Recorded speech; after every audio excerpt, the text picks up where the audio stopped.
Hello and welcome again to another review video. The model on the table here is a Minichamps 1/18 scale diecast version of the Jordan Ford EJ13 from the 2003 Formula 1 season. This is a race-specific model as driven by Italian Giancarlo Fisichella at the Brazilian Grand Prix of that year.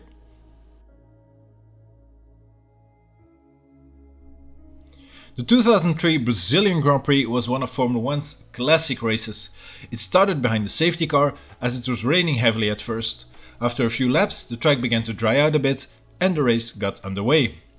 However, in turn 3 a small river had started to form running across the track, and this cut out many drivers like both Dimatis of Verstappen, Jos of course, and the late Justin Wilson, local boy Pizzonia in his Jaguar, but also some frontrunners like Jenson Button, Montoya, and the Rainmeister himself, Michael Schumacher. And actually Schumi was extremely lucky as he crashed out when a crane and some marshals were standing on the runoff area removing Pizzonia's car, and we all know what happened to Jules Bianchi. Around the midpoint of the race, Rubens Barrichello sent the Brazilian crowd into frenzy when he overtook Coulthard to lead in his Ferrari. Surely he was on course for a home win, but the Interlagos jinx struck again. A faulty fuel sensor meant he ran dry and Rubinho had to park his car and retire. Fisichella, who started from 8th in the unfancy Jordan, inherited 2nd place when Coulthard pitted from the lead. The Italian had already pitted early in the race during a safety car period and was on an alternate strategy. With a now almost empty fuel tank, he caught and passed Raikkonen for the lead on lap 54 when the Finn made a small mistake. Shortly thereafter, Mark Webber crashed heavily on the run-up to the start-finish straight. The safety car was then called out, but all of a sudden Alonso, who did not slow down for the ensuing yellow flags, crashed into the debris left by Webber's Jaguar and had an even bigger shunt. The race was quickly red flagged. They had already ran more than 75% of the regular race distance, so the result was called and Fisichella was declared the winner. The Jordan driver arrived in Parc Fermé in a burning car, but Fisico couldn't care less as he had just won his first ever Formula 1 race. However, a timing error meant that all of a sudden Raikkonen, who finished 2nd, was declared the winner. Normally, when a red flag falls, they go back to the result of 2 laps prior, and Fisichella had already begun his 56th lap, but this only briefly registered before it was erased. Both Fisichella and the Jordan team were hugely disappointed of course, but 2nd place was actually much more than they could have hoped for. The podium was a bit of a weird sight, with a happy Raikkonen and a dejected but proud Fisichella. Alonso, who was classified 3rd because of the red flag comeback, was missing as he was being treated after that big impact. In the days following the Brazilian Grand Prix, it transpired that timekeepers Tag Heuer made a mistake and that Fisichella did officially start that 56th lap. This meant that in the end Fisichella did rightfully win the Grand Prix. The FIA then tried to make amends the next race at Imola with a hastily organized podium ceremony on the pit straight with both Fisichella and Raikkonen with their cars. Kimi officially gave Fisico the winner's trophy and finally Giancarlo was a Formula 1 race winner. The Jordan team was very much on a decline in 2003, having lost the works Honda engines to BAR. The car that year was also pretty bad, only scoring points on 2 other occasions. This lucky win in Brazil in the team's 200th race proved to be the last hurrah. Fisichella left the team for Sauber in 2004. After moving to Renault, he then rejoined the Jordan team for the 3rd time in 2008, now being rebranded Force India. Giancarlo ended his Formula 1 career at Ferrari in 2009, subbing for the injured Felipe Massa. During his career, he won 3 Grand Prix, 2 for Renault, and this memorable one in Brazil for Jordan.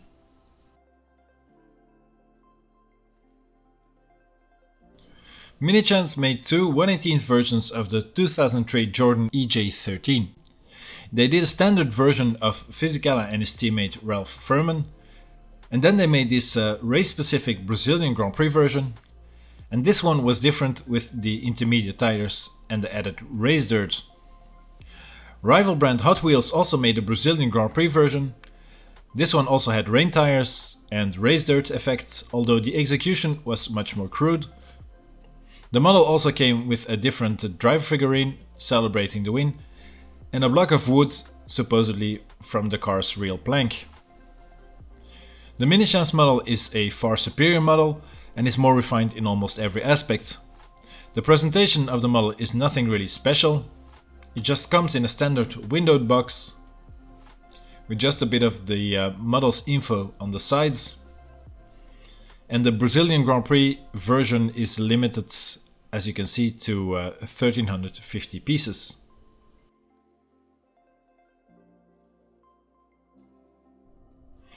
At first sight, I'd say the model looks quite good then. The car looks well balanced, the proportions look good, and you can immediately spot some small details too. The raised dirt effect and the intermediate tires give the model a special look, and it's executed quite well, I think, unlike on the Hot Wheels model.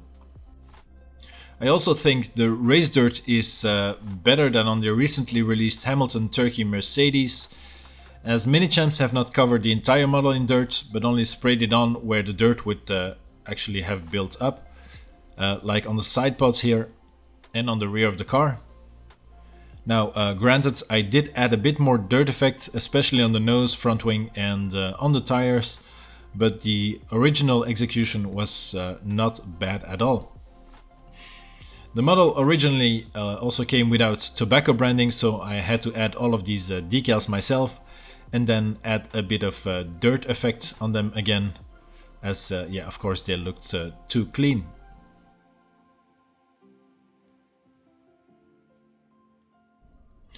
When we then take a closer look at the model, you'll notice it's actually quite detailed as well. And let's start with the wheels. And the intermediate compound looks good. I think the thread is really nicely detailed. The sidewalls of the tires then even feature the special markings, something I really like a lot, and it spares me the effort of doing them myself, of course. The BBS rims then also don't look too bad, and they actually look a shade darker than on the standard car, probably to mimic the dirt buildup. I did add a bit more dirt effects on the rims and also on the sidewalls later on. Another thing I really like is the small tire valve in the rims, and it's not very detailed, but I do appreciate the fact that it's there. In fact, Minichamps doesn't include that small piece of detail anymore, which I think is a bit of a shame, as it's a simple thing and it looks quite good. The wheels then also roll, and there's steering functionality as well.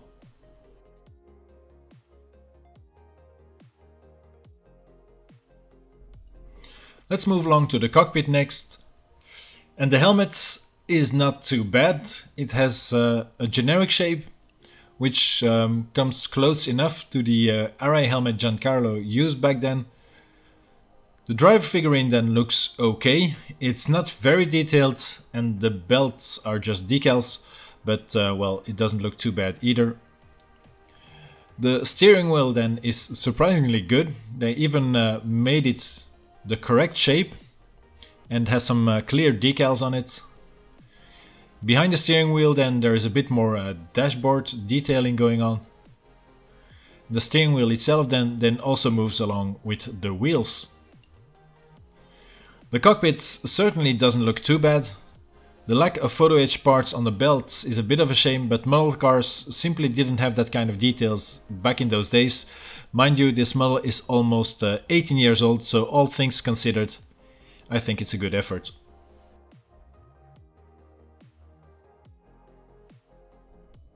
The wings of the model are actually pretty good. The front wing has two separate elements with some carbon fiber detailing in it. And they also have this nice curved shape the front wings had back then. The end plates then are also nicely done. They curve towards the inside to guide air around the tires and have this sort of bulge just in front of the wheels, again to, well, flick air around the tires. There is also this see-through guiding vane then on the end plate, which looks really nice. In the inside of the end plate also has a small vane on it and has carbon fiber detailing too. The rear wing then is equally good. There are two upper elements. The lower one is molded into one piece, unfortunately, but it doesn't look too bad. The lower wing element then looks nice in this yellow carbon fiber look. It has a nice curved shape that blends into the back of the chassis. The end plates then are quite okay too. There's a bit of rivet detailing in it, which is nice.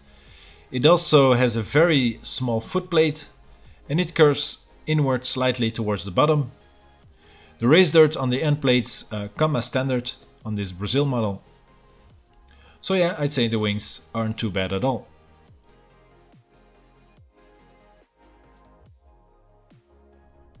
Let's now have a look at some of the other significant details on this model. First, the nose of the car and particularly the front wing supports are quite interesting. They have an almost triangular shape if seen from the front, and they slope backwards a bit. And this was of course to guide as much air towards the floor of the car. On both sides of the nose then there are these camera pods. The suspension then looks pretty good with the carbon fiber texturing in it. And the layout is quite interesting too, with this cutout in the upper wishbone to accommodate the push rods. The steering functionality then means the steering arm moves too. I also like this shrouds over the upper wishbone and the steering arm where the suspension connects to the chassis. Unfortunately, because of the working steering, there is this quite noticeable panel gap here. On the underside, the suspension then connects to the chassis via these pickup points, and this was all the rage back in those days where it normally would connect to a central structure or keel, and this was aerodynamically a bit of a block in the airflow towards the floor, so a lot of teams came up with this twin keel or zero keel concept where the middle part would stay clear. In between the suspension there is the barge boards of the car, and some teams had them in the more conventional position too, but Jordan had these big flow wings instead. The top of the chassis then has some nice antennas on it, and the mirrors then have these rather big housings. On the side pods there are these chimneys, which were a typical sight back then. And the ones on the Hot Wheels model are actually the wrong shape, and Minichamps got it right. On the side pod openings there is a small sticker celebrating Jordan's 200th race, and the dirt covering it has been done by Minichamps and looks pretty nice. Behind the side pod chimneys there are these winglets, which look pretty good. The exhaust then exits on top of the back of the side pods, and this is again something typical of those days, pioneered by Ferrari back in 1998. Minichamps did a very good job on it, with the carbon fiber texturing on the housing and the heat shield behind it. The exhausts then themselves have an interesting split oval shape and look very nice. The airbox hole above the driver's head then looks good. And the engine cover has this nice flowing curved shape, and at the end it merges nicely into the crash structure, and the back of the engine cover is nicely covered in dirt as well.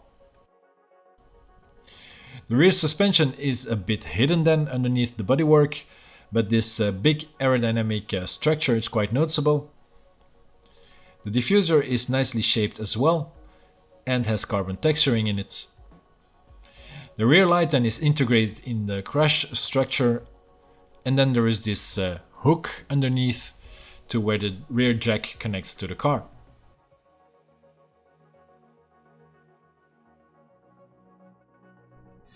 To conclude then, I'd say this is a very decent model by Minichamps.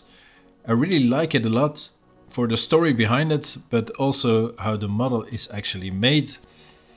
Minichamps clearly did their homework on this race-specific model, and I think they got the essence of the car just right and added details where it matters, like the little tire valve in the rims, the tire markings on the sidewalls, the separate front wing elements, and the exhaust details for instance, and of course the dirt effect and the intermediate tires just finish it off.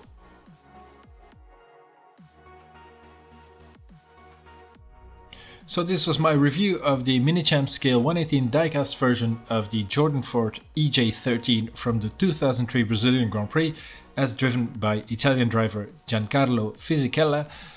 I'd like to thank you very much for watching. I hope you enjoyed it. If you did, leave a like down below. Please subscribe to the channel as well to help us out, and yeah, check out the other videos, and hopefully I'll see you soon in the next one.